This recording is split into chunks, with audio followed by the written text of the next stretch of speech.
నమస్తే, మీరు చూస్తుంది క్రాంతి పోస్ట్. నేను క్రాంతి. ఈరోజు మనతో ఒక స్పెషల్ గెస్ట్ ఉన్నారు. ప్రజా సాహిత్యం గురించి, ప్రజల పాటల గురించి మాట్లాడాల్సి వస్తే మర్చిపోలేని పేరు యోచన. పాత వరంగల్ జిల్లా నర్సంపేట సమీపంలో ఉన్న మాదన్నపేట యోచన గారి స్వస్థలం. ప్రస్తుతం మనం యోచన అన్న ఇంట్లో ఉన్నాం. ఈ పాటల జీవితం మీద, పాటల వైపు ఆయన ఎందుకు రావాల్సి వచ్చింది, ఎలా రావాల్సి వచ్చింది, పాట వైపు మరలేలా ఆయనను ప్రోత్సహించిన అంశాలు, ప్రభావం చూపిన అంశాలు, వ్యక్తులు, పరిస్థితులు, వీటన్నిటి గురించి మొత్తంగా యోచన పాట గమనాన్ని, పాటల బాటను, ఇప్పటి వరకు ఉన్న అనుభవాలను, ఈ అంశాలన్నీ యోచన గారితో మాట్లాడి మనం తెలుసుకుందాం. యోచన గారు అని అంటుంటే కొంచెం ఇబ్బందిగా ఉంది. యోచన అన్నతో మాట్లాడి తెలుసుకుందాం. అన్న నమస్తే. నమస్తే అన్న. గారు అంటే నాకేదో మనుషుల్ని దూరం నెట్టేసినట్టు, నన్ను ఎవరైనా గారు అని పిలిస్తే నన్ను వెనక్కి నెట్టేసినట్టు అనిపిస్తుంది. సో కాబట్టి మీ అనుమతి లేకుండానే ఏకవచనంతో యోచన అన్న అని అంటున్నా. ఎప్పుడు కూడా అంటే ఈ గారెలను మేము కూడా ఎప్పుడు వాటిని అట్లా పిలిపించుకోవాలని సార్ దరిదాపుగా నన్ను ఫోన్ చేసి సార్ అన్నా కూడా నీకు ఖచ్చితంగా అన్నో తమ్ముడు, వయసుని బట్టి అన్నో తమ్ముడు అని పిలుచుకోవాలి తప్ప ఈ గారెలు సార్లు మాకెప్పుడు అది కూడా ఇష్టం లేదు. చాలా చాలా ఇబ్బంది, దూరం చేసినట్టు. సో ఈ రోజు మీ దగ్గర రావడం, మిమ్మల్ని కలవడం, మీ ఇంటి దగ్గర ఇట్లా కూర్చొని ప్రశాంతంగా మీతో మాట్లాడడం సంతోషం. అయితే దీన్ని మీరు ఒక ఇంటర్వ్యూలా ఏం ఫీల్ కావద్దు. ఖచ్చితంగా కడుపు నిండా ఒక ఇద్దరు స్నేహితులు మాట్లాడుకునే మాటలే ఈ చిన్న ఎపిసోడ్. ఓకే అన్న. సో ముందుగా మీ నేపథ్యం నుంచి మొదలు పెడదాం అన్న. ముందుగా క్రాంతి పోస్ట్ ఛానల్కి మనస్ఫూర్తిగా నేను పాటదండాలు తెలియజేసుకుంటున్నా.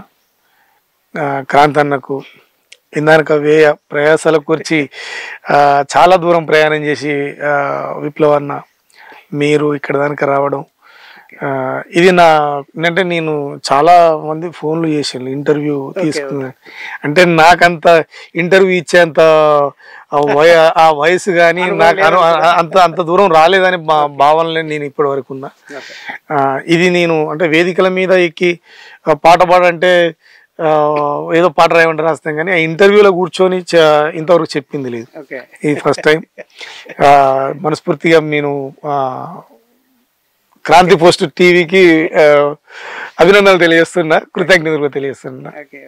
Thank you very much. మీ నేపథ్యం గురించి మొదలు పెడదాం అనుకున్నా. అంటే అమ్మ నాన్న సరే, అన్న మీ వృత్తి గతంలో సరే, ఇప్పుడు అంటే రచయిత వృత్తి అనుకున్నా, వృత్తి ప్రవృత్తి రెండు అదే అయిపోయింది. సో ఇప్పుడు కనుక దీనికంటే ముందు అంటే పాటల్ని వృత్తిగా స్వీకరించే కంటే ముందు మేము అంటే చాలా దిగువ తరగతి కుటుంబానికి చెందిన కుటుంబం అన్నాం. అది మా నాన్న మొదటి నుండి కమ్యూనిస్ట్ పార్టీలో పనిచేసినాం. ఉమ్మడి సిపిఎం నుంచి వెళ్ళి తర్వాత ఓంకార్ గారి ఎంసిపిఐ ఏర్పడిన తర్వాత ఆ వైపుగా వెళ్ళాను. నల్గొండ జిల్లాలో ఏపూరులో పుట్టిన ఓంకార్ గారు పాలడుగుల మల్లికమ్మతో చంటి పిల్లల్ని వేసుకొని బేబక్కని వాళ్ళని ఇక్కడికి వేసుకుని వచ్చిన తర్వాత అక్కడ వాళ్ళ తలకు వెలగట్టిన సాయుధ తెలంగాణ పోరాటం తల వెలగట్టినప్పుడు వాళ్ళు మఫ్టీ అంటే కొద్దిగా ప్రాణాలను కాపాడుకోవాలని కొరకే వాళ్ళు మా జిల్లాకు వలస వస్తారు. వరంగల్ వస్తూ వాళ్ళు మాదనపేటకు వస్తారు. ఓంకార్ గారు బేబక్కనేమో ఓటాయి ప్రాంతానికి, అది మనం వాళ్ళు మల్లికాంబక్క ఓటాయి ప్రాంతానికి, పాలడుగుల కృష్ణని వెంకటరత్నంని బేబక్కని సంకలు వేసుకుని వస్తారు. వాళ్ళతో పాటు ఓంకార్ గారు కూడా వీళ్ళు ఈడికి వస్తారు. ప్రభాకర్ వాళ్ళతో వచ్చినప్పుడు మనూరు షెల్టర్ ఇస్తుంది ఓంకార్ గారికి. ఇక్కడ నాగుర్లపల్లెలో అంటే అప్పుడు రెండు ఆమ్లెట్ గ్రామాలు, పక్క గ్రామంలో ఇల్లు కట్టుకొని ఇక్కడ వ్యవసాయం చేస్తారు. ఆ నుంచి ఇక్కడ మళ్ళీ సాయుధ తెలంగాణ పోరాటానికి ఆయన ఒక దళాన్ని తయారు చేసినటువంటి గ్రామం ఇది. ఇక్కడ సాయుధ తెలంగాణ పోరాటంలో పాల్గొన్న చరిత్ర ఉన్నాము. దండు మల్లయ్య అని, ఇటు కొప్పుల్లో దండు మల్లయ్య, పురుషోత్తం రాములు, బట్టుమట్టయ్య, ఓకే. ఇట్లా పేరుగాంచినటువంటి సాయుధ తెలంగాణ పోరాటాలు యోధులంగా అన్న ఊరు ఉద్యమ చరిత్ర ఉన్న ఊరు. అట్లా ఓంకార్ గారు ఆ తర్వాత మళ్ళా సిపిఎం పార్టీ నుంచి వెళ్ళి 5 ఏళ్ళ తర్వాత సపరేట్ పార్టీ పెట్టుకున్నాడు. నాన్న కూడా అటు పక్క మా నాన్న చాలా గొప్ప కళాకారు, ఓకే.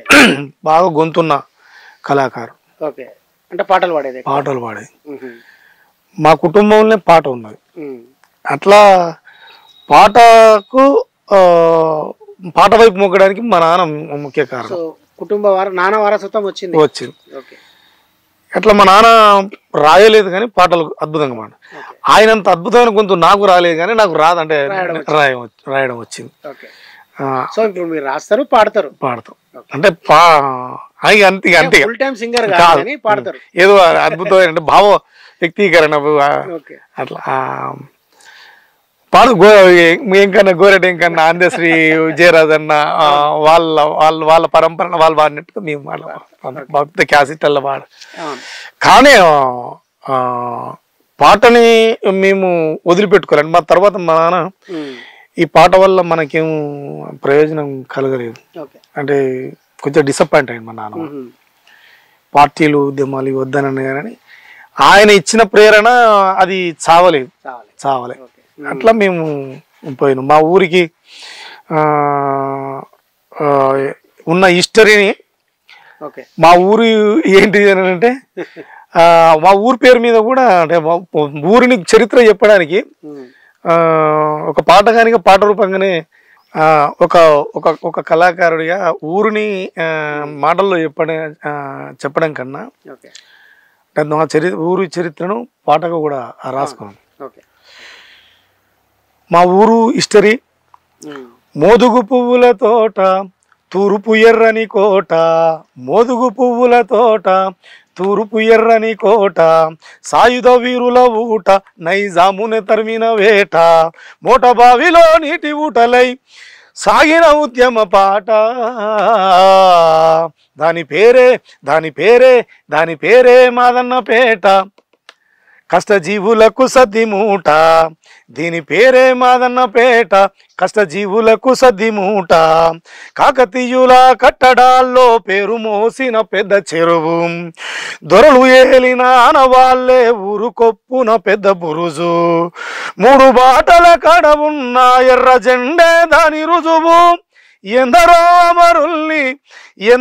అమరుల్ని ఎదలో దాసుకున్నది తల్లి తీరు, దీని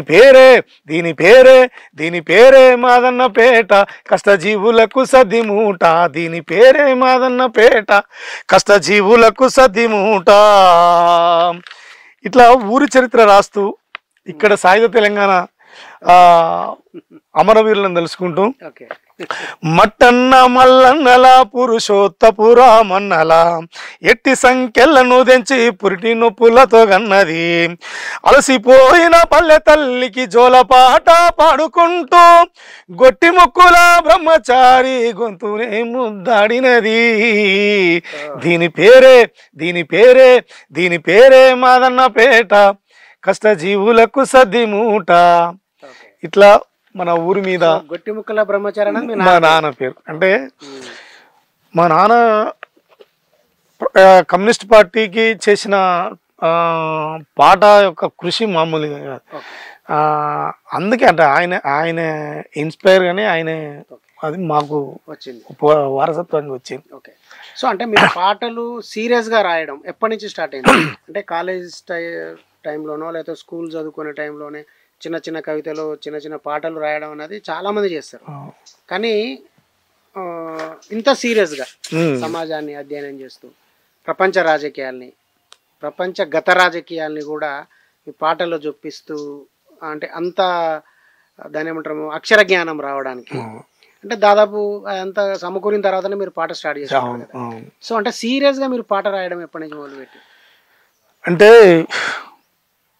మాకు కుటుంబ పరిస్థితులు మేము పనిచేస్తూనే వెళ్ళేది. మా నాన్న కమ్యూనిస్ట్ పార్టీలలో తిరిగి పని చేపెట్టాడు. మా అమ్మ మిషన్ కుట్టి మమ్మల్ని సాగేది. ఆమె ఒక్కటి మా కుటుంబాన్ని అంతా పోషించుకుంటూ వచ్చేది. ఇక్కడ చాలా ఇది ఆంధ్రాలో కడప జిల్లాలో ఏ రకమైనటువంటి ఫ్యాక్షన్ ఉండేదో నర్సంపేటలో అంత జరిగేది. కాంగ్రెస్కు, కమ్యూనిస్టులకు, ఆ తర్వాత నక్సలైట్లు కూడా చాలా మందిని చంపేసి ఇక్కడ ఒక యుద్ధ వాతావరణం నర్సంపేటలో హత్య అక్కడ ఉన్న పరిస్థితులకు అది ప్రతి చర్యలు ఉండేది. అట్లా మా గ్రామంలో కూడా చిన్న బద్దు చనిపోయాడు. నేను అప్పుడు 9th క్లాసు 8th క్లాస్ చదువుకునేది. ఆ దశలో ఆయన చనిపోవడం చిన్న పిల్లలుగా ఆయన మా కుటుంబంతో మాకు ఫ్యామిలీ పరమైన స్నేహం ఉండేది. మాకు కుటుంబ సంబంధాలు ఆయన ఆ రోజులలో సర్పంచ్ చిన్న బాధ. ఆయనను మర్డర్ జరిగినప్పుడు అప్పుడు ఏదో తెలిసి తెలియని రాత అంటే అది ఆ పాట ఇప్పుడు చూసుకుంటే అది పాట కదా అని ఫీలింగ్ అనిపిస్తుంది. అప్పటికి ఆ వయసుకు అది చుట్టూ 4 దిక్కులు నట్టా నడి సముద్రాన ఏ దిక్కులు ఉన్నావయ్యో చిన్న బద్ద అని రాసి ఆయన సంస్మరణ సభలో వాడితే అప్పటికి నన్ను బాగా మెచ్చుకున్నారు. ఇంకా అది ఫస్ట్ మొదటి పాట. అది ఇప్పుడు చూసుకుంటే మంచిగా అంటే నాది పాటగా అనిపించదు, కానీ ఆ వయసుకు అది అందరూ ఇప్పుడు ఇన్ని 100 పాటలు రాసిన తర్వాత అది చిన్నగానే అనిపిస్తుంది, కానీ ఇన్ని 100 రాయడానికి బేస్ అయింది. గొప్ప పాట. అట్లా అయితే మేము మా ఈ క్రమంలో పార్టీలో అప్పుడప్పుడు పాల్గొనడం, మా ఆయనకి ఇష్టం లేకుండా పాల్గొనడం, ఇటు పని చేసుకోవడం, ఇట్లా చేసుకుంటూ పోయే క్రమంలో ఏంటంటే మేము మా నాన్న కార్ఖానా పెట్టడం, దానికి మేము నడిపించడం, ఆయన 4 దగ్గర వర్క్ ఇవ్వడం, అది తిరగడం వల్ల లేట్ అవ్వడం, ఆ పనిని మళ్ళీ వాళ్ళు ఇంటి ముందుగా చదివితే మేము ఇబ్బంది పడడం, పని పక్కకు పెట్టి వచ్చిన వర్కర్లతో నేను పనికి వంగడం, ఇట్లా చదువు వెనుకబడ్డది. అట్లా 10th నేను ఫెయిల్ అయినా. 10th ఫెయిల్ అయిన తర్వాత మళ్ళీ 10th మళ్ళీ కట్టి మళ్ళీ చేసి రాసాను, వెళ్ళదీసాను. బట్ పని చేసుకుంటూ ఇటు నా 10thలో అటెండెన్స్ కనీసం ఒక 30% 40% కూడా లేదు. అట్లా సబ్జెక్ట్ పోయిన తర్వాత మాకు ఈ చదువు పుస్తకాల చదువు తక్కువైపోయింది, అంటే పాఠశాల చదువులు తక్కువైంది. అట్లా 3 సంవత్సరాల తర్వాత మళ్ళీ కంపార్ట్మెంట్ 10th పాస్ అయ్యాను. 10th ఫెయిల్ అయిన తర్వాత 3 ఏళ్ళకు చాలా సబ్జెక్టులు అయినాయి. అట్లా తర్వాత మళ్ళీ ఇంటర్కు వేయడం, ఇంటర్లో బ్రేక్ అయింది మీకు, ఇంటర్ డిస్కంటిన్యూ అయింది. అయితే ఈ లోపల ఏమైందనంటే ఈ పనిచేసి సాయంత్రం వచ్చేసరికి మాకు ఈ కమ్యూనిస్ట్ పార్టీలలో ఉండడం వల్ల స్టడీ సర్కిల్స్ పాల్గొనడం, వాళ్ళు మమ్మల్ని పుస్తకాలు చదివేయడం, ఈ పాఠశాల చదువుల కంటే మాకు విప్లవ సాహిత్యం ఎక్కువ అబ్బింది. ఒక పుస్తకం ఇచ్చి మమ్మల్ని చదివించడం, రెడ్ బుక్స్ ఎక్కువ చదివారు. అదే గోర్కి అమ్మ నవలతో మొదలు పెడితే ఆ పుస్తకం చదివితే దానికి రిలేటెడ్ గా పుస్తకాలు చదివేందుకు అందులో కొన్ని ఉంటాయి, ఇవి చదవండి అని. ఆ తర్వాత స్పార్టకస్ పుస్తకం చదవడం, ఆ తర్వాత చెంగిస్ ఖాన్, ఆ తర్వాత అంకుల్ టామీ హౌస్, 7 తరాలు, ఇట్లా మమ్మల్ని పుస్తకాలని వాళ్ళు కొంత చదివి మమ్మల్ని మళ్ళీ దాని మీద రివ్యూ అడగడం, మళ్ళీ మేము చెప్పడం, ఇది తెలియకుండానే పుస్తకం మీద ప్రేమ పెరిగిపోయింది. అట్లా అట్లా సాయుధ తెలంగాణ పోరాటానికి సంబంధించి నేర్చుకోవడం, శ్రీకాకుళ గోదావరిలో పోరాటాలు, నక్సల్బారీ పోరాటాలు, విప్లవ పార్టీలకు సంబంధించిన అవన్నీ కూడా మేము ఇక కావాల్సుకొని చదువుకోవాల్సినటువంటి ఇష్టం ఏర్పడ్డది. అట్లా సో అనివార్యంగా పుస్తకాల అందుకే మీ పాటలలో స్పార్టకస్ గానీ చెంగీస్ గానీ మా అబ్బాయికి కూడా వస్తాయి. నాకు చాలా ఇష్టమైన పెద్ద హీరో స్పార్టకస్. అసలు క్రీస్తుకు పూర్వమే అతను రోమ్ నగరంలో వేలాది మందిని సిలువ వేయబడ్డ ఓ ప్రదేశంలో ఒక చిన్న బానిస అబ్బాయి ఒక చిన్న ఎలక అంటే సొరంగంలోకి వెళ్ళి అందులో నుండి వజ్రాలను తవ్వే ఆ పనిలో పనిచేస్తున్న ఒక అబ్బాయి ఒక చిన్న ఇన్నని మెతుకులు, ఒక చిన్న తోలు సంచిలో నీళ్లు, అవి ఎక్కడ ఒలికిపోకుండా ఆ కష్టాన్ని భరించుకుంటూ ఆ బానిసత్వాన్ని ఛేదించుకుంటూ బతకాలనే తపన అంటే మన పేదరికం అందులో చాలా చిన్నది అనిపిస్తుంది. ఒక విధంగా లెక్కలోకి రాదు. ఎందుకు బతకాలి మనిషి అని అంటే మనిషి బతుకుతేనే కదా ఈ తను చేయాలనుకున్నది సాధించాలనుకున్నది పుట్టుకకు సార్థకత కదంటే. జీవితం ఒకటేసారి వస్తుంది, ఒకటేసారి పోతుంది అని. అట్లా మానవ పరిణామ క్రమాన్ని, డార్విన్ సిద్ధాంతాన్ని, ప్రాయిడ్ను, మానసిక తత్వాలని ఇవన్నీ అనుకోకుండా చదవాల్సి వచ్చింది అంతే. సో మనం ఇంటర్మీడియట్ లో చదువు ఆపేసిన అకాడమిక్ పుస్తకాలతో సంబంధం లేకుండా ప్రపంచ సాహిత్యంతో బాగా పరిచయం. వామపక్ష కుటుంబ నేపథ్యం ఉండడం వల్ల ఈ ప్రాంతం కూడా వామపక్ష ప్రభావిత ప్రాంతం కావడం వల్ల అట్లా. సో అది నేను అడిగిన ప్రశ్న దగ్గర ఆగిపోయినా మనం. అంటే సీరియస్ గా పాట వైపు మీరు మొదటి పాట ఏ సందర్భంలో రాసిరో చెప్పారు. సీరియస్ గా ఒక విధంగా ప్రొఫెషన్ గా తీసుకుని దీన్ని పూర్తిగా పాట వైపు మళ్ళిన సంఘటన, అట్లా మళ్లించడానికి దారితీసిన పరిస్థితులు. పూర్తిగా నేను తెలంగాణ పోరాటం స్టార్ట్ అయిన తర్వాత ప్రజానాట్య మండలి నుంచి నేను మళ్ళీ మా నాన్న తర్వాత మన ఇక డివిజన్ కార్యదర్శిగా నేను ఎన్నుకోబడ్డా. అంటే సిపిఎం అనుబంధ పిఎన్ఎం అదేనా? ఆ తర్వాత సిపిఎం వల్ల అందులో కూడా పనిచేసినాం. సిపిఎం మనం అయితే అప్పుడు ఎంసీపీ ఇదే ప్రాబ్లం ఉంది. సిపిఐ వాళ్ళది ఏపీఎన్ఎం అంటాం, సిపిఎం వాళ్ళది పిఎన్ఎం అంటాం, రెండు కలిపి పిఎన్ఎం అంటారు. ఇది ప్రజానాట్య మండలి మాది. ఇది ఎంసీపీ ఏమో ఆంధ్ర ప్రజానాట్య మండలి. అయితే అందులో పనిచేసిన తర్వాత దాంట్లో కొన్ని చేసినాం కొంత, కాకపోతే అది పూర్తిగా దాంట్లో పూర్తి స్థాయిలో ఇన్వాల్వ్ కాలేదు. పూర్తి స్థాయిగా అయినాం కానీ అందులో సాహిత్యానికి పెద్దగా అంటే మేము పాటలు రాయడానికి దానికి వసతులు తక్కువ ఉండే. ఎలక్షన్ పాటలు కొన్ని చేసినాం. అలా ఇక మేమే పెద్దవాళ్ళు ఉండే, మా మీద గైడ్ చేసే వాళ్ళు లేరు, పెద్ద కళాకారులు లేరు.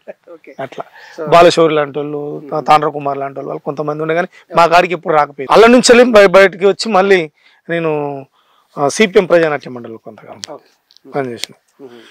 ఆ తర్వాత తెలంగాణ ఉద్యమం వల్ల స్టార్ట్ అయిన తర్వాత ఇప్పుడు ఇవి తెలంగాణకు మద్దతు ఇవ్వలేదు సిపిఎం.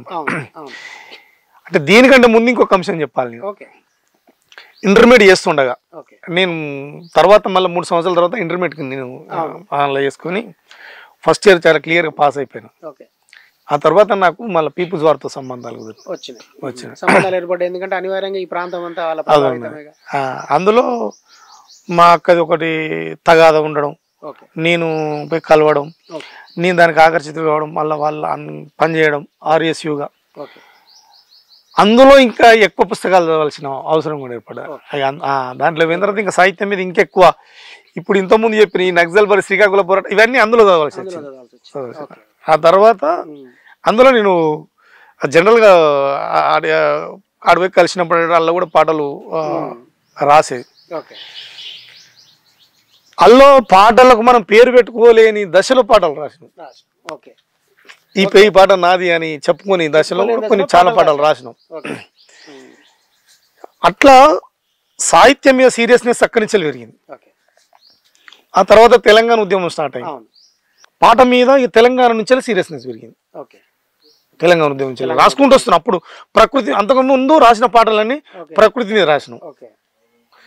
ఈత కమ్మల దరువు, ఇంపైన శబ్దాలు, సల్లగాలికి తను, సరిగమల పులకింపు, ఆలమందల గుంపు, మేక పిల్లల దుంకు, కోడి పుంజల కూత, ఊర విస్కెల మోత, మడుగుల్లో ఆయిటి కప్పల బెగబెగ, సీకట్ల సిమ్మట్ల సీటీల జడిమోత, పర మనిషిని పసిగట్టి మొరిగె కుక్కల మోత, అర్ధరాత్రి పూట గబ్బిలాల వేట, ఎంత అందమో నా పల్లె అని రాసిన. అంటే ప్రతి సంఘటనకు స్పందించి రాసే అలవాటు ఉండేది. ఈ విప్లవ సాహిత్యం ఒకటే కాకుండా ప్రకృతి మీద, మహిళల మీద కూడా వీటిని పార్టీకి సంబంధం లేనప్పుడు కూడా రాసుకునే చాలా ఒక విధంగా మీకు ఈ పాటలను రాయడానికి అది హోంవర్క్ అయింది అంతే. అట్లా ప్రకృతి మీద వాటి మీద కూడా రాసిన సందర్భాలు ఉన్నాయి. ఈ తెలంగాణ ఉద్యమం వచ్చిన సీరియస్నెస్ పెరిగింది. నక్సల్బరీ పార్టీ నుంచి అదొక్కట చదవడం, రాయడం అదొక భాగం అయితే, తెలంగాణ ఉద్యమం మమ్మల్ని ఇంకా సీరియస్నెస్ పెంచింది. ఓకే. అట్లా సో అంటే మీకు అంటే ఒకటి ప్రకృతి మీద కానీ అంటే మహిళల మీద అంటే పార్టీలతో సంబంధం లేకుండా ఏ రాజకీయాలతో సంబంధం లేకుండా రాసిన పాటలు వాటిలలో మీకు బాగా గుర్తింపు తెచ్చిన పాట ఏమైంది? ఇప్పుడు కాకిపాట రాసిన అంటే ఎందుకంటే మనం ప్రకృతి పాట అనగానే ఒక చెట్టు గురించో లేకపోతే ఒక అడవి గురించో ఒక సెలయేరు గురించో రాసిందంటే మనకు జయరాజ్ అనే పేరు గుర్తొస్తుంది మామూలుగా. సో అట్లా మీకు అంటే యాజ్ ఏ యోచనగా మారకముందు యోచనగా మారిన తర్వాత అయినా సరే సో మీకు బాగా గుర్తింపు తెచ్చిన ప్రకృతి పాట కానీ అసలు విప్లవాలతోటి కానీ రాజకీయాలతోటి కానీ సంబంధం లేని పాట ఏముంది? ఇప్పుడు నన్ను ఎవరు రాయమని ప్రేరేపించకుండానే రాసిన పాటలు కొన్ని ఉన్నాయి. ఓకే. దళితుల బాధలని వాళ్ళ అనగారిన స్థితిగతుల్ని కూడా నా బాధ్యతగా రాయాలనిపించినప్పుడు ప్రకృతిలో పక్షులన్నిటినీ సాదుకుంటా అంటారు. అయితే ఇక్కడ మా ఇంటి ముందే ఒక అమ్మాయి ఏం చేస్తారంటే వేరే కరీంనగర్ జిల్లాకి ఇస్తారు. ఆమెను ఇస్తే ఏమైందంటే అక్కడ ఆమె కాకిదంతది ఊళ్ళో వాళ్ళ అత్తగారు ఊర్లో కాకిదంతే. ఇక్కడికి ఏం వాళ్ళు మతలాభ చేస్తారనంటే మీ బిడ్డ చనిపోయిందని మతలాభ చేస్తారు వాళ్ళు. అదొక మూఢాచారం అంతే. మూఢాచారం. బిడ్డ చనిపోయిందంటే మా ఈ పక్కూరే ఇక్కడ ఈ పక్కిల్లే వాళ్ళు ఏం చేస్తారంటే ఏడ్చుకుంటూ పోతారు. ఊరు నుంచి అందరూ అయ్యో పాపం బిడ్డ చచ్చిపోయింది అనుకుని ఏడ్చుకుంటూ పోతారు. వీళ్ళు చాలా దూరం ఎక్కడో కరీంనగర్ అవుతారు. వాళ్ళు ఏడ్చుకుంటా అన్నం లేకుండా ఏడ్చుకుంటూ పోయిందని అడిపోయిన తర్వాత ఏంటంటే ఆమెను గడ్డిలో పెట్టి చెదరు కాపి పండు ఇక వీళ్ళు పోయి మీద పడి ఏడ్చే టైంలో ఆమె లేచుకోకుండా ఎంత దుర్మార్గం బాధ అనిపించింది అన్నారు. ఇట్లా బతుకున్న మనిషిని శవంగా మార్చారు. అంటే కాకిదంతా ఎందుకు అంత అది కూడా పక్షే కదా ఫీల్ కావాలి అంటే దానికి అన్టచబుల్ అంటే అది కాకి కూడా జంబూద్వీప జాతీయ పక్షిగా చదివిన దాంట్లో విన్నాను. కాకి పిండాలు ముట్టాలి, కాకి ఒక శ్మశానం కానీ ఉండాలి అని ఎందుకు దాన్ని హేళనగా చూస్తారు, దాన్ని ఎందుకు తాకితే కీడుగా భావిస్తాలని. అంటే ఇటు దళితులు అటు కాకి పక్షులలో దాన్ని అంటే నన్ను అందశ్రీ కూడా అన్నాడు ఒక సందర్భంగా శనమ దేవత కాకి కులాన్ని ఎట్లా అంటగడుతో బిడ్డ అని అంటే ఈ సమాజం మానవుడు ఎవడు స్వతహాగా నేర్చుకున్నది ఏం లేదు. ఒక చాలన్న నేత నేస్తానంటే ఒకసారి గూడును చూసి నేర్చుకున్న సందర్భం ప్రకృతి నుంచి నేర్చుకున్నది. ఒక పిట్ట గూడు అంతే. ప్రతిది కూడా మానవుడు ఆహారాన్ని స్వీకరిస్తానంటే ప్రకృతి నుంచెల్లే ఏది తినాలి ఏది తినద్దు, పక్షులు జంతువులు ఏది ముట్టుకుంటానో ఏం తింటాను అనే దాని నుంచెల్లే. అవి మనకు నేర్పకపోతే అవే మనకు మొదటి గురువులు పాఠశాలకు మనకు అవి లేకపోతే మనం పరిణామ క్రమంలో మానవుడు ఇక్కడ ముందు పుట్టినట్లేదు కదా. లేదు కదా. అట్లా వాటి నుంచి నేర్చుకున్నాం. అందుకనే కాకి మీద అట్లా రాసి కాకిని అట్లా హీనంగా ఎందుకు చూస్తారని అది నాకు మంచి పేరు తెచ్చింది. దాన్ని ఒక హీరోగా సృష్టించారు అంతే. ఏం పాట రాసిరన్న? అంటరాని దాని అంటే ఈ లోకం కంట నీరెందుకే కాకెమ్మ కర్మకాండల కాడ పిండాలను ముట్టె కన్నుల ఆత్మవు నీవమ్మ కాకెమ్మ కాకెమ్మ కలత చెందకే కాకెమ్మ ఎగిరే పక్షులల్లో దళిత జాతి నీరమ్మా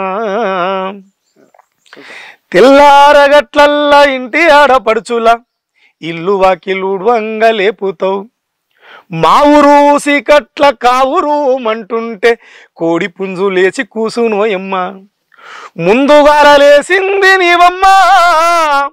ఎవరైనా కూడా ముందు కోడి పుంజులు వేస్తా అని చెప్తారు.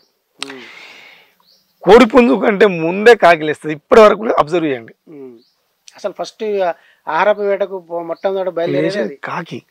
ఆ కాకి అరుపులు వినే కోడి మేల్కొంటుంది తప్ప ప్రతిదాని కోడిని లేపుతారు. అంటే దీన్ని ఏమంటారు, విశ్రాంత కులాలు శ్రమ కులాలు రెండు ఉంటాయి. ఈ శ్రమ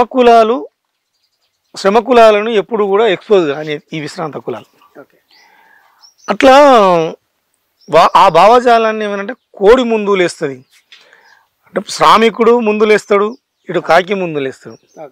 అంటే దీన్ని బేరీజ్ చేసుకొని రాసిన పాట. తెల్లారగట్లల్లా ఇంటి ఆడపడుచులా ఇల్లు వాకిలుడ్వంగా లేపుతావు మా ఊరు సీకట్ల కావురు మంటుంటే కోడి పుంజులేసి కూసునోయమ్మా ముందుగాల లేసింది నీవమ్మా పేరు మోసిందేమో కోడి పుంజమ్మ అంటరాని దాని వంటే ఈ లోకం కంట నీరెందుకే కాకమ్మ కర్మకాండల కాడ పిండాలను ముట్టె కన్నోళ్ళ ఆత్మవు నీవమ్మ. అట్లా ప్రకృతిలో కొన్ని సూచనలు కొన్ని చేస్తా ఉంటాయి.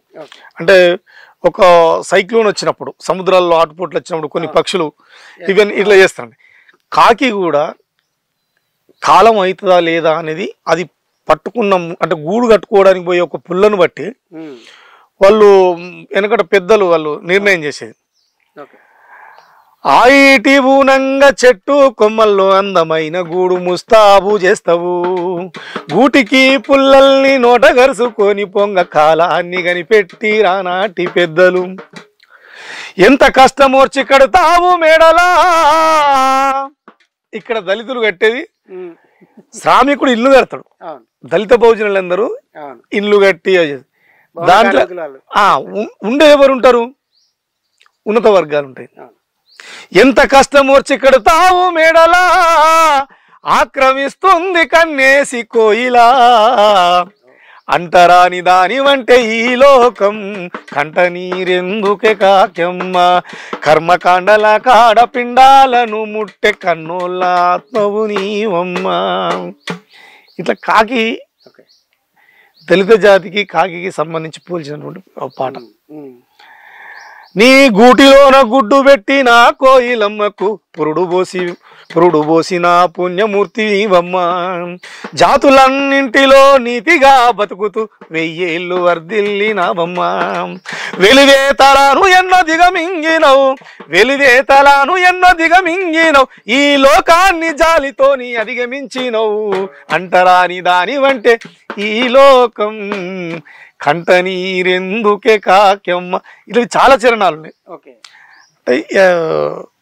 దళిత జాతికి దళిత బహుజన జాతికి కాకి ఉన్న ఆ పోలికలతో రాసినటువంటి అట్లా. అప్పుడు ఇది ఎవరు నన్ను రాయమను లేకపోతే అవి విప్లవ పాట అలాగే అవి పోకముందుకు రాసుకున్న మనం చూసిన కొన్ని సందర్భాలని మీ ఇంటి పక్కన అమ్మాయి సంఘటన మిమ్మల్ని కొన్ని అటువంటి సంఘటనల్ని మనల్ని ప్రేరేపిస్తా. అంటే మనకు సమాజము ప్రకృతి గురువు పాట ఇంతకుముందు కూడా నేను పుస్తకాలు. అందుకే ఇప్పుడు మీ గేయ కవిత్వానికి ఆళ్ళకోస అంటే అలా కాకి అని పేరు కాకి అని బ్రాకెట్ పెట్టుకున్నా. కాకి మీద ప్రేమతోని అంటే ఏదైతే ఈసడించబడ్డ వస్తువు ఉన్నదో దాన్ని హక్కును తీర్చుకోవడం నాకు అలవాటు. అంటే చాలా తొడిగి పాడేసే చెప్పు మీద కూడా నాకు ఒక పెద్ద వాత్సల్యం ఉంటుంది. అది ఎక్కడన్నా పడిపోయో లేకపోతే కొన్నాళ్ళ దారిలో నాకు ఎక్కడ కనిపించింది అనుకో ఇది నన్ను ఇంతకాలం మోసింది కదా అని ఏదో అనిపిస్తుంది. వస్తు ప్రేమ ఉంది మీలో. అది చినిగిపోయిన షర్టు మనం పడేసినప్పుడు చాలా కాలం నన్ను అది నా శరీరానికి అది కవచం కాపాడింది కదా అని ఈ ఫీలింగ్స్ ఉంటా అంట. ఎందుకు అది సరే అది ప్రకృతి మీద రాసి అంటే కాకి గురించి పాడి ప్రకృతి మీద రాసింది అంటే ఈ విప్లవ పాటలు లేదంటే అమరుల గురించి రాసిన పాటలు కాకుండా ప్రకృతి మీద రాసిన పాటలలో మీకు బాగా గుర్తింపు తెచ్చిన పాట గురించి అడిగినా నేను ఇంతకు. అయితే ఇంతకుముందు చెప్పిన ఈత కమ్మల దరువు ఇంపైన శబ్దాలు సల్లగాలికి తనువు సరిగమల పులకింపు ఆల మందల గుంపు మేక పిల్లల దుంకు కోడి పుంజుల కూత ఊర విస్కెల మూత మడుగుల్లో ఆయిటి కప్పల బెకబెక సీకట్లో సిమ్మట్ల సీటీల జడిమోత పర మనిషిని పసిగట్టె మొరిగె కుక్కల మోత అర్ధరాత్రి పూట గబ్బిలాల వేట ఎంతందమో పల్లె గురించి రాసింది. మా ఇండ్ల మాటున కోయిలమ్మల కూత గుగ్గుళ్ళు కూసేటి గుడ్ల గువ్వల పాట జువ్వి కొమ్మల మీద గువ్వ పిట్టల జంట జుమ్మని నాదాల తేనె తీగల మూత పండ్ల చెట్ల పైన పక్షుల కిలకిల పచ్చి కంకి పైన పచ్చాని చిలకమ్మ ఎర్రాని పూసి ఎగిరెగిరి పడినట్లు ముక్కుతో ఒలిసేటి ముత్యాల గింజలు. ఎంతందం ఎంతందమో ఎంతందం ఎంతందమో పచ్చిక బయళ్ళతో ముచ్చటించే పక్షి జీవరాశులు చెట్లు సీమలు పల్లెకు ఎంతందం ఎంతందమో.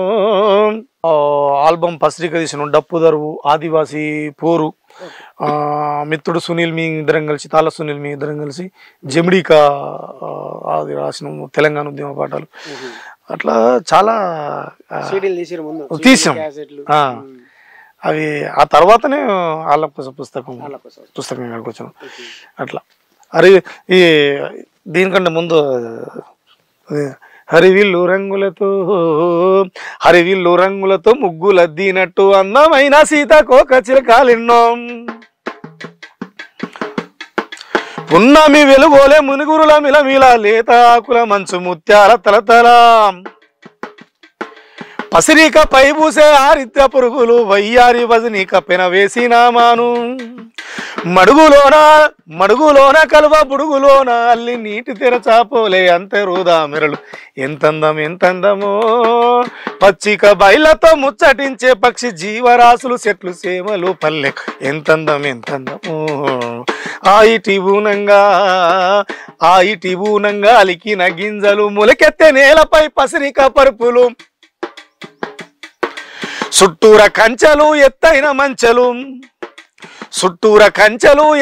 మంచెలు తరిమి పంట సేన్ల పొంట పక్షుల అరుపులు చుట్టూర కంచెలు ఎత్తైన మంచెలు పంట సేన్ల పైన పక్షుల అరుపులు తరిమి కొట్టే ఒడిసేల రౌతులు పైరును పాపులే చూసేటి రైతులు గుడ్ల కొద్ది దొడ్ల పాలిచ్చే శిలకల్లో దున్నేటి ఆ శిలకల్లో నాగళ్ళు దున్నేటి గోవులు బుడ్ల కొద్దీ దొడ్లే పాలిచ్చే ఆవులు ఎంతందం ఎంతందమో ప్రకృతి పచ్చని బయళ్ళతో ముచ్చటించే పక్షి జీవరాశులు చెట్లు సీమలు పల్లెకు ఎంతందం ఎంతందమో బతుకు బాధల గోస జానపదుల యాస వెన్నెల్లో సావట్ల యక్షగానాలాట బాలసంతుల గంట శంకు సైరను కూత గంగెడ్ల సయ్యాట చిలక పంచాంగము బుడుబుడుక లొల్లాట బుడిగ జంగం పాట సన్యాసి రాగాలు బైరాగి తత్వాలు కలలెన్నో పోషించ కపటమన్నది లేక నిత్య నూతన రంగస్థలమైన నా పల్లె ఎంతందమో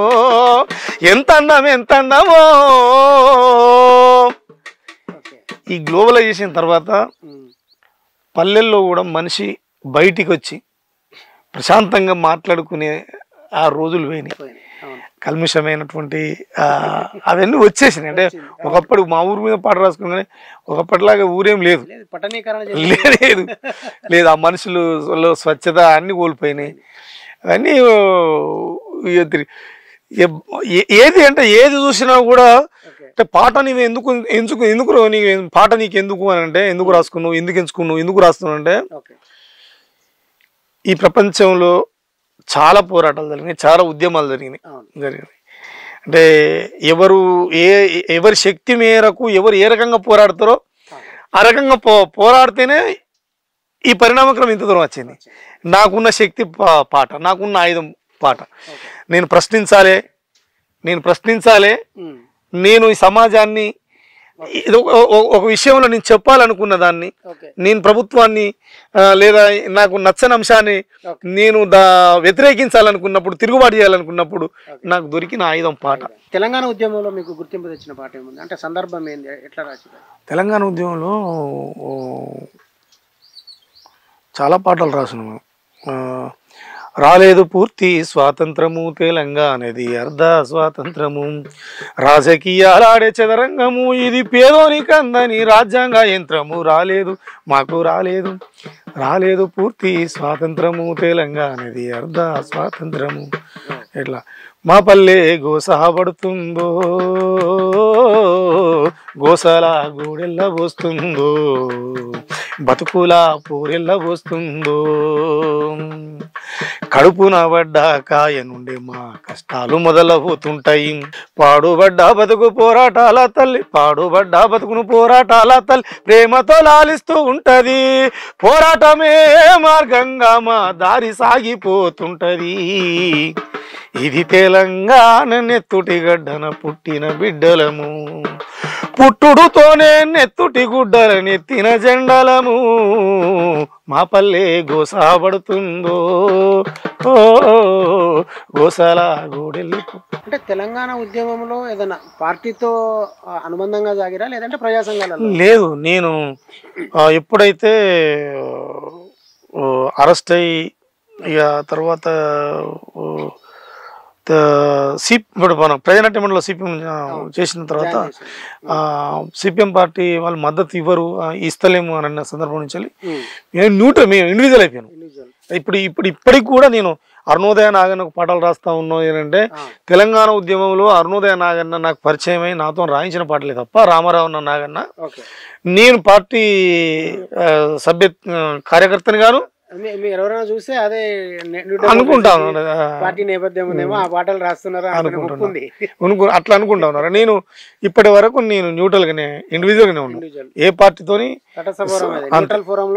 ఉన్నాం, అదే కమ్యూనిస్ట్ పార్టీ అభిమానిగా ఇండివిజువల్ గానే ఉన్నాం. ఏ పార్టీతో సంబంధాలు కానీ ఏ పార్టీ మా కార్యక్రమాలు ఇవి చేసుకుంటూ పాటనైతే మోసుకుంటే తిరుగుతున్నాం కానీ ఏ పార్టీతో సంబంధం లేదు. మొన్న లక్క వాళ్ళు కూడా అరుణోదయ అని పిలువన అభ్యత్వం అనలే కానీ అరుణోదయ 50 వసంతాల సభ పిలిచినప్పుడు తమ్ముడు నిన్ను ఎండి అరుణోదయ ప్రకటించాలని అంటే అట్లా పిలవాలని కాదు కదా మనం అట్లేం కాదు అని చెప్పిన. అది ఇప్పటివరకు ఇట్లా నడుచుకుంటూ వస్తుంది. అట్లా విలువలు నా తమ్మి అంటే కాదక్క నేను ఇండివిజువల్ గా అంటే సరే నన్ను ప్రజాకవనం ప్రకృతి కవనం ఎవరు వాటికి ఏమో తోకలు కూడా అవసరం లేదు. కానీ ఇప్పుడు రెడ్డి రావు చారి లెక్క కొద్దిగా యోచనను పిలుస్తుంది వాళ్ళకి. మహాన్ వాళ్ళ పరంపరని వాళ్ళు లేని వాస్తవంగా మేము లేమనుకో. వాళ్ళు ముందు తరం వాళ్ళు అంతే అల్ల ఏమాత్రం సందేహం లేదు. గోరెటెంకన్నా గద్దరన్న జయరాజన్న మిత్రన్న. ఇప్పుడు కొమరం భీం పాట అయినా నేను ఒకటి, అందులో మీరు స్పాటకస్ నిరికించారు అంటే ఇట్లా లింక్ చేయడాలని ఎందుకు అనిపిస్తుంది? ఇంకా అట్లనే ఇప్పుడు ఈ పీడిఎస్ 50 వార్షికోత్సవాల సందర్భంగా విప్లవ చెగువేరలని ఒక పాట రాశారు. అందులో మన ఉదయగీతిక నావలో టౌచింగ్ పేరుని అందులో మెన్షన్ చేసి, అట్లనే ఇప్పుడు ఈ పూణెం లింగయ్య గురించి రాసిన పాటలో ఎక్కడో చికాగో నగరాన వెలిసిన ఒక ఎర్ర జెండాను తీసుకొచ్చి ఇక్కడ ఒక గూడెంలో లింక్ పెట్టారు. అంటే మీకు ఆ సందర్భంలో అంటే మీరు చదువుకున్న ప్రపంచ సాహిత్యం ద్వారా వచ్చిన జ్ఞానంతో లింక్ పెడుతున్నారా? దానికి ఏమైనా ప్రత్యేకమైన కారణం ఉందా అసలు పాటలు? అంటే మీ మార్కు కోసం, మీ సిగ్నేచర్ కోసం అంటే మనం పాట ఎట్లా రాస్తాం అనేది కూడా మనం చెప్పాలన్న వాస్తవం చెప్పాలంటే ఇప్పుడు ఈ పాట ఇట్లనే రాయాలి, ఇది ఇట్లనే ఉంటుందని లేదు. పాట మనం రాసే వరకు ఎట్లా వస్తుందో కూడా దాన్ని ఊహించలేము. మన మహాసభలకు వాళ్ళు తమ్ముడు శ్రీధరు ఇటు ఈసంపల్లి బాబన్న వీళ్ళందరూ మన నర్సంపేట నుండి వాళ్ళు మహాసభలు పెడుతున్న పాట రాయని పిలిచినప్పుడు మీరు నాగన్నకు మంచి పాటలు రాసి ఇచ్చారు. అట్లుండాలని అంటే ఎట్లుంటుందో తెలియదు. నేను అదే క్లియర్ చెప్పిన, పాట ఎట్లుంటుందో తెలియదు, పాట అయ్యేంత వరకు. అట్లుంటది అని అంటే అట్లే ఉంటుందా, ఎట్లుంటుందో నాకే తెలియదు. రాసే నాకే పాట అయిపోయేంత వరకు మంచిగా ఉండొచ్చు, అన్నిసార్లు అన్ని పాటలు అన్ని అని కూడా లేదు. ఇప్పటి వరకు నేను చాలా మా నాన్న మీద పాట రాయడానికి చాలా అవస్థలు పడ్డా, అంటే రాయలేకపోతే ఎక్కువ. అట్లా కాకి లక్ష్మారెడ్డి గారు పాట రాయాలన్నా కూడా ఇప్పటి వరకు చాలా సంవత్సరాలు చెప్పి రాస్తున్నాను, చెప్తున్నాను, ఎన్ని రఫ్ అట్లా. అంటే అంత బాగుండాలి, గొప్ప వ్యక్తులు కదా. ఒకవేళ పాట బాగాలేకపోతే దాన్ని అక్కడికి క్లోజ్ చేస్తాం. అంటే ఇట్లుండాలి అని రాయడానికి ఏమి ఉండదు అన్న. అయితే వాళ్ళని ఏదో దృష్టిలో పెట్టుకొని మనం అయితే కొందరు హిస్టరీస్ కు సంబంధించినవి పోలికలు ఉంటాయి. ఇప్పుడు కొమరం భీం పాట రాసినప్పుడు కొమరం భీం ఉద్యమ చరిత్ర నాకు వీళ్ళు ట్రైబల్స్, వీళ్ళు ఇప్పుడు కొమరం భీం ట్రైబల్ ఆదివాసుల గురించి కొట్లాడాను. వాళ్ళంతే బానిసలు. సాహు పుస్తకాన్ని నేను చదివి ఆ పాట రాసిన. నేను లేకపోతే నాకు కొమరం భీం జీవితం నాకే తెలియదు కదా. పుస్తకాలే దాని ప్రామాణికం ఏదైనా కూడా. ఓకే. ఎక్కడో ఉన్న టావుచింగ్ నాకెట్లా తెలుస్తుంది అంటే ఉదయగీతికి గీతిక ఎన్ఎన్ గోపాల్ గారు అద్భుతంగా దాన్ని ట్రాన్స్లేట్ ట్రాన్స్లేట్ చేసింది కాబట్టి నేను చదవగలిగాను. అదే అయితే ఈ కొన్ని విద్యార్థి ఉద్యమాలకు సంబంధించింది ఉదయగీతికి చదివితే అవును పుట్టిన పోలిక ఏర్పడుతుంది మనకు. అవును 100%. వాళ్ళు కొమిటాంగ్ వాళ్ళు వీరులు వాళ్ళు కొట్లాని వాళ్ళ మీద పోరాటాలు కానీ అవును చైనా విప్లవ వాళ్ళకు సంబంధించిన విద్య ఎంతమంది రిక్రూట్ అయితే ఎంతమంది మరణిస్తా అంటే అంతమంది రిక్రూట్ అవుతారు, ఎంతమంది తప్పిపోయిలో తెలియదు, ఎంతమంది అపహరించుల్లో హత్య చేయబడ్డరు. అవును ఆ నవల చదువుతా అంటే మనకు అసలు ఆ జైళ్ళల్లో వేస్తే వాళ్ళను చీకటి గదుల్లో బంధిస్తే అవును అట్లా వీళ్ళ జీవితాలు చదివినప్పుడు కూడా అనిపిస్తే ఓకే వాళ్ళు వాళ్ళు ఎందుకు అది ఆ ట్రాలీ అనిపిస్తుంది రాదు కొమరం గుర్తొస్తుంది అట్లా చదివినప్పుడు. అందుకే కొమరం మనం అమరుడా కొమరం భీము నిన్నెట్లా మరుదుమురా మా ఆదివాసి గూడాలల్లో పొడిసిన పొద్దువురా రణముల ఉరుమై తలముల మెరుపై గల గర్జనలా తుడుమోతవై కొమ్ము సైరనై కొలాము జాతిని కొలిమిల నిప్పుగా రాజేసినవు మాయ మర్మము తెలియని కోయల మన్యం వీరులుగా చేసినవు తిరుగుబాటులో రగులు ఎండవై తిరిగి రాని లోకాలకెళ్ళినవు అమరుడా అని చెప్పుకుంటూ ఎక్కడో బానిస బంధువు స్పార్టకస్లా యుద్ధం నడిపినవు. వాస్తవం ఇప్పుడు జనరల్గా ఏంటంటే ఒక విషయం ఒక మనిషికి నేరుగా చెప్పినప్పుడు అర్థం కాదు, పోలికతో చెప్పినప్పుడు. ఇప్పుడు అచ్చం ఈ సేపు అంటే ఈ రేగుపండు తింటే సీమ రేగుపండు తిన్నప్పుడు సేపు లెక్క అనిపించింది అండి. రేగుపండు తింటే సేపు లెక్క ఎందుకు అనిపిస్తుంది? ఉండాలిగా అట్లా దాని కొన్ని వస్తాయి, అవి తెలియకుండానే వస్తాయి. ఇప్పుడు చికాగో నగరాన్ని పాడుకొచ్చినప్పుడు లింగన్న ఎన్కౌంటర్కు ఎల్లన్న ఎన్కౌంటర్కి అప్పుడు ఇంత తిరుగుబడ్డారు చేసిన ప్రజలు. ఎల్లన్న ఎన్కౌంటర్ తర్వాత పందిగుట్లో జరిగినప్పుడు గుండాల్లో ప్రజలు ఆ స్పందన తిరుగుబాటు జరిగింది. ఆ చైతన్యం చూసి చాలా అద్భుతం అనిపించింది.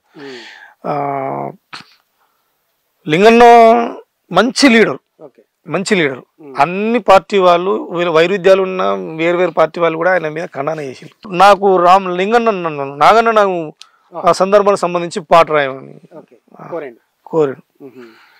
అంటే అప్పటికే నేను కొన్ని సందర్భాలలో నేను రాయకూడదు అనుకున్నాను. అంటే నాకు నాగన్న మీద ప్రేమ కానీ నాకు కొన్ని వైరుధ్యాలని కొన్ని మాటిచ్చి తప్పినవి అవి ఓపెన్ సీక్రెట్ డౌట్ ఏం లేదు. నిజానికి కూడా నేను ఈ విషయంగా ఓపెన్గా నేను చాలా మందికి పాటలు రాశాను. నేను కమర్షియల్ కాకుండా నేను పాట రాసినప్పుడు సింగరు ఒక గాయకుడికి డబ్బులు ఇవ్వాలి, ఒక స్టూడియో అతనికి డబ్బులు ఇవ్వాలి, ఇన్స్ట్రుమెంట్ కొట్టిన వాళ్ళకి డబ్బులు ఇవ్వాలి. రచయితకు మాత్రం ఏముండే వాడు పాట రాసిందని పట్టుకొని మురుసుకొని రికార్డు కావాలని. పాటే ప్రామాణికంగా బతికేటానికి సరే వృత్తిగా బతికోండి, కమర్షియలైజ్ కమ్మని నేను అంటలేను, కానీ వాడిని సమాజం చదువుకోవాలి. ఏం డబ్బులు ఇవ్వక పిల్లల చదువులకో కనీసం స్కూళ్ళల్లో మాట్లాడాలి. ఇటువంటి మాటలు నేను విప్లవాలని నాకు డబ్బులు ఇవ్వకు, నేను నా కష్టం మీద చేసుకొని బతకగలుగుతాను. కానీ సమాజం కొరకు పనిచేసే వాళ్ళ పిల్లలు ఆయన పాట పాడితే నేను పాట పాడాలి, నేను పాట పాడితే నా పిల్లలు పాట పాడే బతకంటే మేము ఇప్పుడు అందుకే వృత్తి కళాకారుల జీవితాలు హీనంగా కావడం గల కారణం అదే. వాడిని పాడగానికి మాత్రమే వాడిని ఎంటర్టైన్మెంట్ కింద చూస్తాము. వాళ్ళని ప్రభుత్వాలు ఆదుకుంటలేవు, ప్రజలు ఆదుకునే సందర్భం. చివరికి వాళ్ళు ఏదైనా అశ్రిత కులాలు వాళ్ళు బిచ్చపల్లని చూస్తున్న సందర్భం ఉన్నది. పాటకేం పెద్ద గౌరవం లేదు. ఏదో 4-5 సినిమాలలో రాసి అలా కాడుబడి ఎదిగితే ప్రభుత్వాలు పారితోషికాలు ఉన్న వాళ్ళకే ఇస్తున్నాయి తప్ప పేదవాడిని బతికించినటువంటి ప్రభుత్వాలు ఏవి లేవు. దుర్మార్గం. అయితే నేను నా బాధ ఈ విషయం చెప్పాల్సింది ఏంటంటే మా పిల్లలు చాలా స్టేట్ ఫస్ట్ ర్యాంక్. మా పాప కొడుకు కూడా స్టేట్ 10/10 తీసుకున్నాం. చాలా మందికి ఇంత విప్లవకారులు లీడర్లు పీడిఎస్ వాళ్ళకు అందరికి అన్ని విద్యార్థి సంఘాలకు చాలా మంది ఇంటర్వ్యూ చూసే వాళ్ళు చాలా మంది గుర్తుంచుకోవాలి. ఎవరెవరికి ఫోన్ చేసిన వాళ్ళు తెలుస్తుంది. చాలా మందికి ఫోన్ చేసి ఈ పాటను నమ్ముకొని పెద్ద సంపాదించుకునేది ఏం లేక పిల్లలు కనీసం గొప్ప చదువుతా ఉన్నారు. చదివే వాళ్ళని చదివించలేని స్థితిలో ఉన్నాం. మనం కనీసం పాఠశాలల్లో కళాశాలల్లో కొద్దిగా సబ్సిడీ మనం మాట్లాడి ఇవ్వలేని స్థితిలో ఉంటే దేని కొరకు ఉద్యమాలు చేస్తున్నారు విద్యార్థి సంఘాలు ఎందుకు అనేది నా ప్రశ్న. అయితే నేను ప్రశ్న అడగక ముందుకే మీరు సమాధానం చెప్పారు. నేనేమనుకున్నా అంటే మిమ్మల్ని అడగాలనుకున్న ప్రశ్న, పాట మీకు బువ్వ పెట్టిందా, పాట మీకు కడుపు నింపిందా అని అడగాలనుకున్నా నేను. దాని లోపే మీరు చెప్పేసి పాట అయితే పాటను నేను చాలా కాలం వృత్తి పని చేసిన. తెలంగాణ ఉద్యమం తర్వాత ఇది కూడా పెద్ద కథ. ఇది చెప్పాల్సిన చాలా మంచి నేను ఎక్కడ మాట్లాడలే. పాటను ఏదో వస్తుందని పాటకు రాలే మేము. లింగన్న అంశం తర్వాత చెప్తాను, నేను పక్కకు పోయింది. కానీ పాట సమాజం ఉన్న ఆకలిని చూసి పాట రాసిన నేను. ఆకలిని చూసి పాట రాసిన. నా ఇంట్లో ఉన్న సమాజంలో ఎక్కడికి పోవాల్సిన మా ఇంట్లో ఉన్న ఆకలిని చూసి పాట రాస్తే చాలు, సమాజానికి వర్తించింది. కందిపప్పు రేటు పెరిగితే, ఉల్లిగడ్డ రేటు పెరిగితే, ఎక్కడన్నా దోపిడీ జరిగితే, ఎక్కడో నిర్భయ అత్యాచారం జరిగితే తెలంగాణకు మేము తెలుగుతో పాటలు రాసానంటే ఇదే నిర్భయ కుటుంబం వాళ్ళు వచ్చి మాకేమైనా డబ్బులు ఇస్తారని కాదు. కందిపప్పు రేటు పెరిగితే కందిపప్పు వాడు వచ్చి మనకేమన్నా నువ్వు ఈ పాట బంద్ చేసుకొని నువ్వు ఇది ఇస్తాను అనరుగా. వ్యాపారం చేసేటోడు వాడు ప్రజల పక్షాన ఉండి మేము రాసే పాటలు. ఇందులో ఇంకొక విషయం చెప్పాలి. నేను వాళ్ళ కోసం పుస్తకం వేసినప్పుడు ఖమ్మంలో సీతారాం సార్ మహానుభావుడు, చాలా నేను అభిమానించే వాళ్ళల్లో నేను అభిమానించే కొంతమందిలో ఆయన ఆ సార్ ఒకరు. ముందు మాట రాసి చాలా కాలం తర్వాత పుస్తకం వేయలేకపోతుంది. నేను ఎవరిని డబ్బులు అడిగే మనస్తత్వం కాదు. ఈ పుస్తకం నేనే వేస్తలే ఇవ్వచ్చున్నానంటే వద్దు సార్, ప్రతి సంవత్సరం మీరు ఒక పిల్లలతో కవిత్వం రాసి పుస్తకాలు ఇస్తున్నారు, నేను మీకు భారం కావద్దని చెప్పి ఎవరన్నా అడుగుతారని నీ పుస్తకం నేను దానికి ఖర్చులకు అడుగుతా, ఎవరిస్తారయ్యా నీకు? వాళ్ళందరినీ వ్యాపారస్తులను తిట్టినావు, అగ్రవర్ణాలను తిట్టినావు, దళిత శ్రమ దోపిడీగాలను తిట్టినావు, నువ్వు అశ్రిత కులాల వైపు ఉండి, నువ్వు కింది కులాల వైపు ఉండి, డబ్బులే వైపు ఉండి నీకు ఎవరితో వాళ్ళకైనా డబ్బులు, నీకు ఎవరితో పైసలు అన్నాడు. అంటే నిజమే కదా అని మళ్ళీ ఆ సారే నన్ను కాకి భాస్కర్ దగ్గర పంపించిండు, ఇంకా బుగ్గవిడిసి దగ్గర పంపించిండు. అట్లా కొంతమంది ఆ సారే మళ్ళీ ఆ పుస్తకం రాయడానికి ప్రయత్నం చేసింది. అట్లా పసునూరు రవీంద్ర అన్న వీళ్ళందరూ ఇట్లా శ్రమతో బయటకు వచ్చింది. అట్లా మనం పాటకు నేను ఎట్లా డబ్బులు వస్తాయని అనుకుంటా. నేను రాజకీయ నాయకునికి పాట రాయిపోతుంది,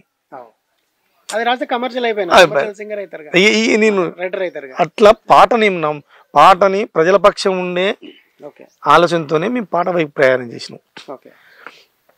ఈ పోయే క్రమంలో తెలంగాణ ఉద్యమంలో చురుకుగా పాల్గొన్నాం కనుక దానికి కేసీఆర్ ప్రభుత్వం మాకు కొంతమందిని అది కూడా ఒక పద్ధతి ప్రకారంగా డిపిఆర్ఓ కింద పనిచేసే దాన్ని ఏమంటారు ఆ బడ్జెట్ని కళాకారులకు ఇస్తే ఎట్లుంటుందని ఒక ప్రోగ్రాం తయారు చేసి దాన్ని కూడా పూర్తిగా మాకు దాన్ని ఏమంటారు స్టాండర్డ్గా స్కేల్ పోస్ట్ లాగా ఇవ్వలే, ఏదో తాత్కాలికంగా దాన్ని ఒక ప్రయత్నం అయితే చేసి వెళ్ళి. అంటే ఇప్పుడు మీరు సారథిలో ఉన్నారా? సారథిలో ఉన్నా, గర్వంగా చెప్తున్నా. ఇది చాలా మంది నన్ను విమర్శించిళ్ళు, సారథులు ఇట్లుంటామని. ఎందుకు ఉండద్దు? గడిలల్లో భజన అన్నారు, రాసేవాళ్ళు రాస్తారు భయ్. ఇప్పుడు ఇప్పటికీ ఇల్లు కూడా పార్టీకి పాటలు రాసేవాళ్ళు ఉన్నారు. మరి మేము ఎప్పుడు ప్రభుత్వానికి ప్రజలకు మధ్యలో వారధులుగా ఉన్నాం. మేము పథకాలని ఎట్లా ప్రజలకు చేరువేయాలన్న అంశం కానీ ఉన్నాం. మేము మా పాటలు నచ్చకపోతే ఆ పుస్తకంలో పెట్టుకోలేదు, మా పాటలు నచ్చకపోతే క్యాసెట్లో రికార్డ్ చేసుకోలేదు. ఎవరిని పాలకులను ఎత్తిపట్టి పాలకులను జోకిపడి రాయం మేము. అలా కొంతమంది ఉన్నాం మేము. ఇప్పుడు పైలవ సంతోష్ లాంటి వాళ్ళు కొంతమంది విప్లవకారులు అలా ఉన్నారు. విప్లవ పల్లికలు వచ్చిన నువ్వు రాయమంటే నువ్వు హరితహారం మీద రాయంటే బ్రహ్మాండంగా రాస్తాం, ప్రకృతిని కాపాడడం కొరకు తప్పులే. అలా అశోకుడి చెట్లు నాటించిండు. అయితే ఇందులో వీళ్ళు అంటే ఇక్కడ ఉన్న పాలకులు లేకపోతే ఈ ప్రకృతి లేదు అని అత్యశక్తులు పెట్టి మాత్రం ఇప్పుడు పాటలు రాయలేదు, ఓకే. అవి మరి రికార్డు కాలేదు. ఉమ్. అట్లా సారథిలో మీరు ఉండే భజన చేసేవాళ్ళు ఎప్పటికైనా చేస్తారు, చేయని వాడు చేయరు. చేయరు. మేము మాకు ఇచ్చిన ఉద్యోగం చేస్తున్నాం. ఓకే. ప్రతి ఉద్యోగికి ఏ ఎంప్లాయీకి అయినా యజమాని ఇష్టం ఉండాల్సిన అవసరం లేదు. కొందరికి ఉంటుంది, కొందరికి దాన్ని ఏమంటారు ఇచ్చినందుకు అవును. ఆయన వాళ్ళ మీద దాన్ని ఏమంటారు అన్న మన ప్రేమ కృతజ్ఞత బాగుంటుంది. మాకు అన్నం పెడుతున్న కృతజ్ఞత బాగుంటుంది ఉంటుంది. అవును. ఆ కృతజ్ఞత భావం అది ఉంది. మరి చాలా మంది ప్రొఫెసర్లు ఈ సారథి ఉద్యోగాన్ని ఎందుకు ఖండించాలి, ఎందుకు విమర్శించాలి?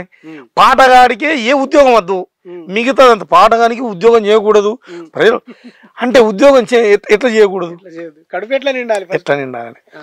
ఇప్పుడు ఏదైనా ప్రభుత్వ ఉద్యోగమే. ఓకే. ప్రొఫెసర్లు ఉన్నారు, కాశీమాన్ ఉన్నాడు, వరవరరావు గారు ఉన్నారు, చాలా మంది ఉద్యమకారులు ఉన్నారు. అవును. వాళ్ళు రాజ్యం రాసిన పాఠమే రామాయణం చెప్పాలి, భారతం చెప్పాలి, అన్ని భగవద్గీతను కూడా బోధించాలి. అది రాజ్యం రాసిన పాఠమే. ఓకే. కానీ వాళ్ళు ఉద్యోగ ధర్మం ప్రకారం దాన్ని అక్కడ బోధిస్తారు. కానీ వాళ్ళ భావ వ్యక్తీకరణ బయటకు వచ్చి వాళ్ళ ఇండివిజువాలిటీ చెప్తారు, ఎట్లా పోరాటం చేయాలి, ఎట్లా. కళాకారుడు వాళ్ళు ఉంటే మాత్రం మీద మాట్లాడుకోడా మళ్ళీ లేదు. ఆయన తనకు భావం, తనకు వ్యక్తిగతం, తనకు అభిమతం ఇలా అంటే మరి వీడు ఎట్లా బతకాలనేది. ఇది సారథి ఉద్యోగ కళాకారులను అవమానించి మాట్లాడడం కరెక్ట్ కాదు. అందులో ఉన్నంత మాత్రాన ఏం మకిలి పట్టారు, ఏం ఖరాబ్ గారు, ఏం చెడిపోరు. అది బుద్ధి కోసం ప్రాయుడు రాస్తాడు, నువ్వు వేరు, నీలో మనిషి వేరు, నీలో తత్వం వేరు. మానసిక తత్వశాస్త్రం చదువుకుంటే తెలుస్తుంది. నువ్వెన్ని బంగారు నాణాలు కోట్లు నీకు ఇచ్చినా కూడా నీకు అంతర్గత భావం అనేది ఒకటి ఉంటది, దాన్ని ఎవ్వడు కొనలేడు. కాకపోతే నీ అవసరాలకు నువ్వు దాన్ని పడుకోబెట్టి నువ్వు బయట ప్రదర్శించేది వేరుంటది, కానీ లోపల మనిషి వేరుంటాడు. అది స్వచ్ఛత. ఆ బయటిది లోపలిది కలిపి నిలబడతావా, నువ్వు మనిషిగా నిలబడతావు. అట్లా చాలా ఉద్యమాలు చేసుకుంటూ తెలంగాణ అనేది తెచ్చుకునేదే మేము. ప్రతి మనిషికి నౌకరు రావాలి, ఉద్యోగాలు రావాలి, మంచి బతుకులు బతకాలని తెచ్చుకున్నాం. సరే బతుకుతున్నారా వేరే ప్రశ్న, అది వేరే. దాంట్లో పొరపాట్లు ఉన్నాయి. దాన్ని మేము అంత బాగుపడ్డది బంగారు తెలంగాణ అయింది, లేకపోతే ఇంకోటి చేస్తాను లేదు. ఉంటే రోజున వైపు ఎందుకు అన్న వీళ్ళ వైపే ఉంది.